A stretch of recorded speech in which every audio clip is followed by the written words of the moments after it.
¿Qué sería de los lunes sin la presencia, los buenos consejos y la sapiencia y conocimiento de Juan Carlos Margarida? Buenas tardes. Cristina, buenas tardes. Buen lunes. Buen lunes. Hoy, bueno, como me gusta que lleves ese lacito en un día como el de hoy, Juan Carlos.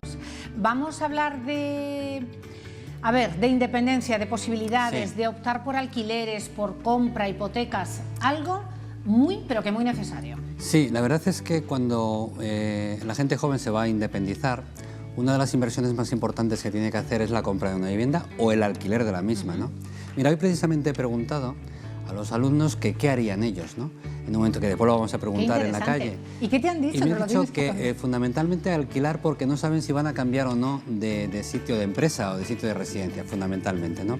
Pero lo importante es saber las ventajas o desventajas que tiene la compra de una vivienda, ¿no? La hipoteca de una vivienda. ¿Por qué?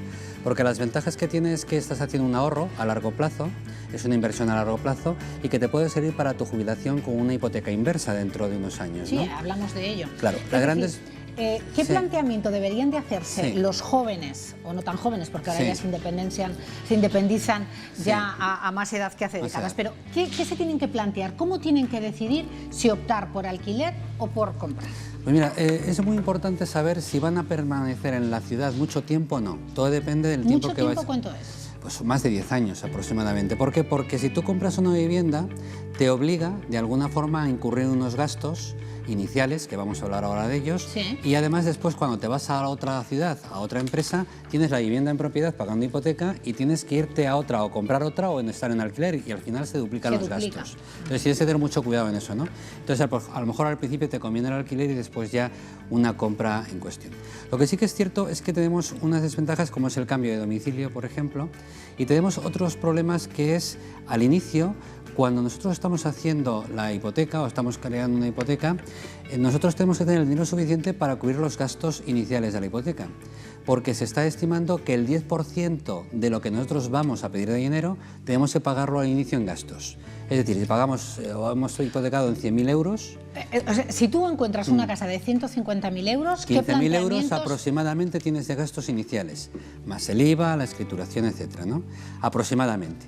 Entonces tú tienes que tener el dinero suficiente pues para saber que tienes que pagar eso inicialmente, que no es la primera cuota. O sea, que ese dinero le tienes que tener. Le tienes que tener inicialmente, sí. Y después tienes también que tener en cuenta que las cuotas que vas pagando inicialmente, si vas a durar muy poco en la casa y vas a venderla rápida, no te compensa, porque las cuotas que vas pagando en el sistema francés, que es el sistema de amortización, pues más del 90% inicialmente son intereses, no estás devolviendo nada del préstamo. Entonces los primeros años prácticamente hasta el 50, hasta que es la mitad de lo que es el tiempo de hipoteca, estás pagando prácticamente todo intereses. Entonces eso tienes que tenerlo en cuenta a la hora de hacer la hipoteca y sobre todo los años que vas a tenerla.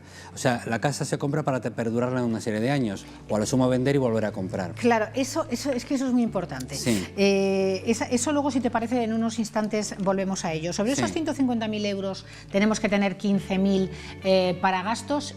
¿Y también el 20% de esa hipoteca? ¿Los bancos dan el 100%? Eso también tiene su cuestión. Mira, lo importante de todo esto es, antes de entrar en eso, es tener suficiente dinero, que es lo que estábamos hablando. Significa lo siguiente, nosotros ahora nos van a dar el 80% del valor de tasación de la vivienda, como mucho, en la hipoteca. Claro, ahora se está haciendo una tasación normal. En el próximo día hablaremos de cuando no podemos pagar una hipoteca, qué tenemos que hacer, ¿no? Porque en los años 2007-2008 fue el gran boom de la valoración de las casas, estaba sobrevalorada, y cuando vas a venderlo no vale ese valor, esa casa, que es por lo que hubo toda la crisis financiera. Bien, entonces en estos momentos la valoración o la tasación, del valor de tasación, no lo que tú has pagado por la compra, o lo vas a pagar mejor dicho, te dan el 80%. Luego tienes que tener el otro 20% más el 10% de gastos iniciales de firmar la hipoteca. Con lo cual tienes que tener un 30%. Claro, y comprar bien. Es decir, tú tienes que comprar una casa que valga mucho más, ¿de acuerdo?, en tasación que lo que tú estás pagando, porque si no, al final debes muchísimo dinero. Tendrías que tener ese 20% más todo lo que tienes que pagar a mayores por la casa que estás comprando.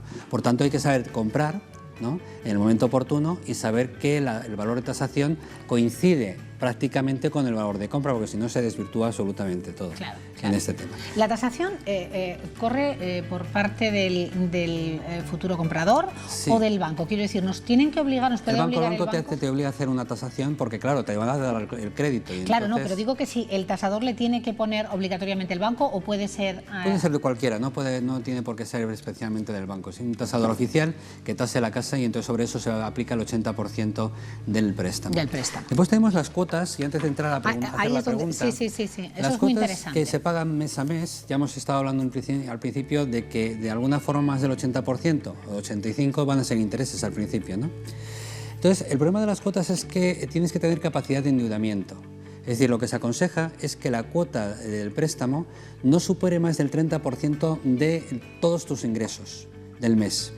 Y que si debes más dinero, como pueden ser otros préstamos, coche o alguna cuestión, que sea como mucho un 40 o 45% de todos tus ingresos al mes. ¿Por qué? Porque tienes que tener una capacidad para poder gastar en el día a día, de si te vienen algunos imprevistos poder reaccionar, ¿de acuerdo?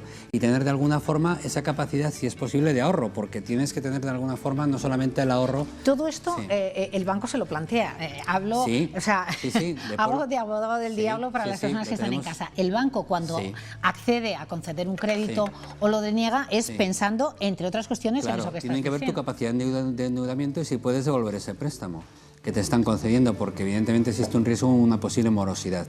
Pero si quieres vamos a preguntar a ver qué dicen en la calle. Estoy deseando. A ver si quieren alquiler o quieren compra. Vamos a ir a la calle y a preguntar, a ver qué nos dicen. Siempre hemos hecho compras. Pagando el alquiler y estás, en vez de pagar la letra del piso, estás pagando alquiler. Y el alquiler ya vale lo que estás pagando por el piso. Por comprar. ¿Por qué?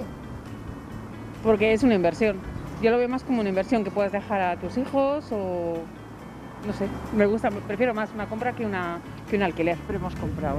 Más cómodo y la inversión mejor, siempre. Que teníamos económicamente bien, pues tiramos por comprar vivienda. Hombre, por comprar, yo estoy en alquiler ahora mismo. Hombre, porque es una cosa tuya que no estás pagando una cosa que no es tuya. En este momento yo, si tuviera que optar, optaría por alquiler. Y de hecho tengo 2 viviendas propias y vivo en una que no es alquilada, pero que es más pequeñita y más, o sea, depende muchísimo de la edad. Y yo les riño a mis hijos porque invierten muchos años en tener que pagar una vivienda. No les diría a mis hijos alquilar, porque ¿qué nos da el banco ahora mismo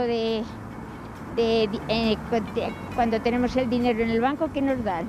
Nada, en absoluto, cero. Tú estás alquilada y lo estás perdiendo. Te despreocupas absolutamente de todo. Necesitarías muchísimos años de pagar un alquiler para gastar lo que inviertes en una vivienda. Depende, cuando no tienes más remedio empiezas alquilando, pero siempre tu mente va a qué quieres comprar. Por mí, porque es un ahorro y porque, bueno, luego dejas algo a tus hijos. Bueno, un poco de todo, ¿eh? Había ahí una pugna entre una mujer y otra. Pero fíjate que estamos hablando de personas que ya tienen una cierta edad, ¿no? Si hablas de los jóvenes te dirían que alquilar, más que comprar, fundamentalmente, la mayoría, la pregunta que yo he hecho en la universidad hoy. Fíjate bien, el problema, vamos a comparar un poco España con el resto de Europa en este tema. El resto de Europa tiene una mentalidad de alquilar, no de comprar una vivienda. Y destina ese dinero a unos ahorros, a unos planes de pensiones, siempre con miras a vivir bien y fundamentalmente a tener una jubilación digna en capacidad adquisitiva. ¿Por qué? Porque los gobiernos de aquellos países pagan, ya hemos hablado en las pensiones, alrededor de un 40% de la pensión y el resto tiene que ir con pensiones o planes de pensiones privados y particulares. Sin embargo, la mentalidad española es de tener la propiedad, ¿no? Yo creo que eso ha sido también un poco de la posguerra, de que no había mucha vivienda y que había mucho derecho a cocina muchísimas veces en su momento y queríamos tener una propiedad. Nuestros padres lo han hecho así y evidentemente no lo han inculcado. Lo que sí que es cierto es que cuando tienes una propiedad, pues tienes una serie de gastos que no lo tendrías como un alquiler y tienes que estar un poco valorando esto en tu presupuesto, porque el tema del impuesto de bienes inmuebles, el tema de reparaciones, los gastos de comunidad, lo paga todo el dueño. No lo paga el inquilino. Y entonces cuando tú tienes una propiedad tienes que mantener la casa, las reparaciones, el mantenimiento y todos esos gastos que conllevan en el día a día. Entonces tendrías que hacerte un poco el estudio de cuál sería mejor para ti de una forma o de otra. Lo Lo que sí que es cierto es que te tienes que fijar en el tipo de hipoteca. Si al final compras, en este momento, optas por la compra, tienes que fijarte en primer lugar por el tipo de hipoteca que vas a querer. Las tienes, como todo el mundo sabe, a interés fijo, a interés variable o mixto. Lo que sí que es cierto es que si te vas a una hipoteca de interés fijo, tienes menos años, ¿de acuerdo?, de hipoteca y al final un interés más elevado. Y si vas a un interés variable te pueden dar más años de hipoteca a un interés mucho más elevado que la de interés fijo, ¿de acuerdo? Entonces, bueno, pues llega un momento en que tienes que tomar un poco la decisión en este tema. El problema está cuando tú has cogido una hipoteca de la casa y han bajado los tipos de interés y tú tienes un interés fijo y quieres cambiar la hipoteca a una variable. Entonces tienes ahí que tomar una decisión con tu propia entidad o con otra entidad. Se llama lo de la novación o la subrogación, ¿de acuerdo? La novación significa que cambias el sistema de hipoteca con la misma entidad, pero a lo mejor no te compensa. Y entonces lo que haces es irte a otra entidad para que subrogue esa hipoteca que tú tienes en la nueva entidad. Pero siempre subrogación de la misma hipoteca, porque si tienes que crear una nueva es muy caro. Eso. Es muy caro. Es muy caro. Pues yo creo que el tema merece mucho la pena. Seguro que seguimos hablando en otras ocasiones de la compra de la hipoteca. Gracias, Juan Carlos. Muchas gracias. Feliz lunes. Nos vemos la semana próxima.